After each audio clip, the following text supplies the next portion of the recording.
Hello mga kaugnay! Ang taong 2025 ay taon ng wood snake. Ang Year of the Wood Snake ay isa sa 60 years cycle sa Chinese zodiac na pinagsasama ang 12 animal sign na may 5 elements: wood, fire, earth, metal, at water.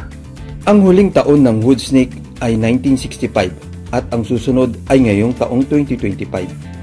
Ang mga taong pinanganak sa Year of the Snake, lalo na sa ilalim ng elementong kahoy, ay sinasabing matalino, maunawain, at matikas.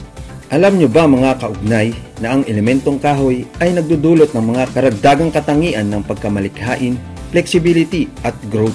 Ang mga ahas ay kadalasang simbolo ng muling pagsilang at pagpapagaling sa mga kultura.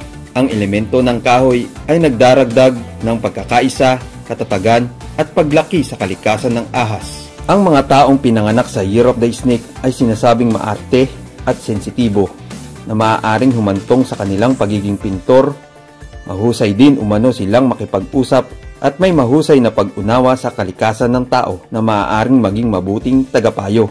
Katulad na nga lamang ng ilang mga sikat na Hollywood actors, actresses, and writers na sina Sarah Jessica Parker, Robert Downey Jr., Scottie Pippen, J.K. Rowling, Kevin James, Viola Davis, Amir Khan, at marami pang iba.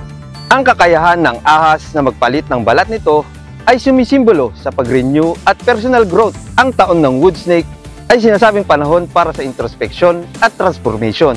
Ngunit mga kaugnay, ayon nga kay Sinaida Seva, hindi hawak ng bituin ang ating kapalaran. Gabay lamang sila. Mayroon tayong free will, gamitin natin ito. Hanggang sa muli, ako si Lester Donato at ito ang Tuklas Kaalaman.